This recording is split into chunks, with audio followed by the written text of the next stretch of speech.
On page 76 in your notes, there's a problem that says x cubed plus y cubed equals 6. And then it says to find, this is actually the wrong notation, the second derivative. And if you look at taking the derivative with respect to x of the first derivative, the shorthand notation for that is d squared y over dx squared. This means take the second derivative, also known as y double prime, sometimes known as f double prime of x. So when we're implicitly finding a second derivative, the algorithm works kind of the same every time. So if you can do one of them, you can do quite a few of them. You start by just taking a first derivative. So since x and y are both on the same side here, I'm going to launch into some implicit differentiation and take the first derivative of both sides. That'll give me 3x squared plus 3y squared times the derivative of the guts, which would be y prime, is equal to the derivative of 6 with respect to x, which is 0. I'm going to solve that for y prime by subtracting 3x squared from both sides. I'm going to simplify. I'm going to divide both sides by 3y squared. Again, I'm trying to find the first derivative so that I can in turn find the second derivative. So cancel, cancel, cancel, cancel, and I get that dy dx, or the first derivative, or y prime, is equal to negative x squared over y squared. And you usually get a quotient at this stage of the game because the last step in implicit is to divide. So what happens when we take the second derivative is we really need to take the derivative of our first derivative. Well, that will require the quotient rule. So it's usually at this stage in the game where you would launch into some quotient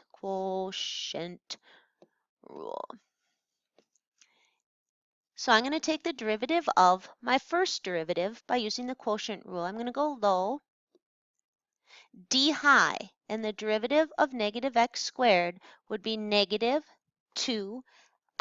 So how you write that is up to you, but I'm just going to put it in parentheses next to it here, negative 2x, or you could put it out in front. That's low d high, and then we do minus high, which is negative itself, so it's going to be plus, minus high d low, which would be 2y times the derivative of y, which is y prime. I'm going to draw a line, and I'm going to square below, and y squared squared is y to the 4th. I'm going to clean this up a little bit. That's going to give me a negative 2xy squared plus 2x squared y times. Now this y prime I'm going to replace with its expression right here, and that's what always happens at this stage. So it's very algorithmic. First of all, you take a first derivative. When you're done taking your first derivative, you have a quotient. You then apply the quotient rule. You do the chain rule whenever you have like y cubed, you say it's 3y squared times y prime. Now when I'm done, I'm going to replace this y prime with its xy expression. So I'm going to replace that with a negative x squared over y squared. I'm still drawing that line, and I'm still squaring below. So to attack my second derivative so that I could find maybe the second derivative at the 0.5 comma 2, I really need to get it in terms of both x and y. So I'm going to clean this up. I currently have a complex fraction. I'm going to cancel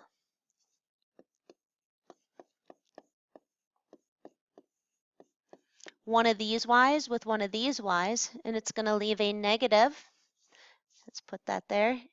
X squared times x squared, which would be x to the 4th. I'll just put another x squared over there. And then it's going to be just over y. And then the whole thing is still over y to the 4th. I'm going to clean up that complex fraction by doing a little crisscross applesauce here. So I'm going to go negative 2xy cubed minus 2x to the 4th. And then it's going to be all over y.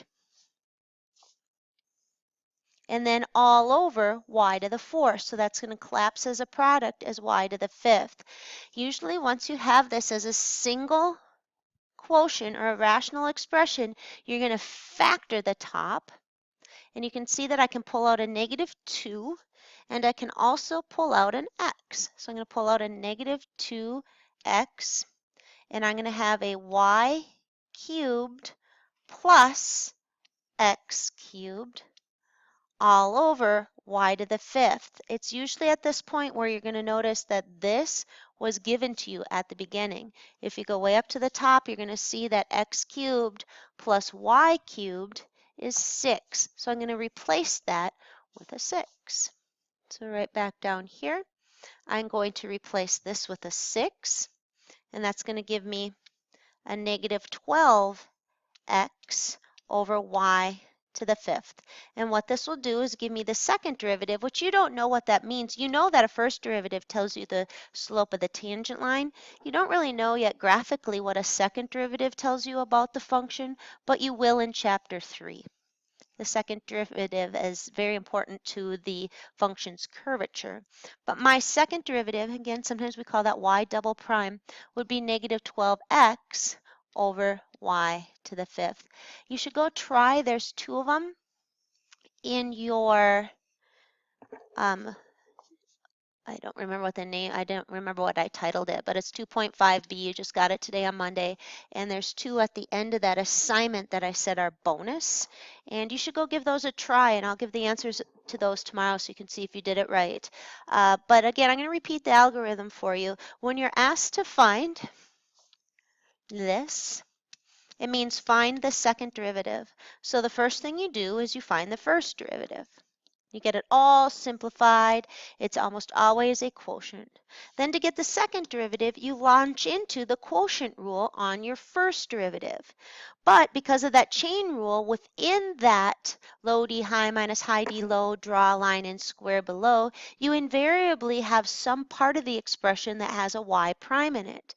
So what you do is you go replace it with the y prime that you found in step 1.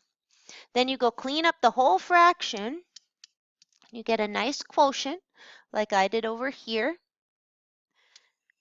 But then when you factor it, usually what happens is you end up getting some part of the original problem that you can replace. And when I factored it, I had an x cubed plus y cubed that I could replace with a 6. So go ahead and give that a whirl, and we'll talk a little bit more about that on Tuesday, but not a whole lot. Have a good one. Over and out. Peace out, Girl Scout.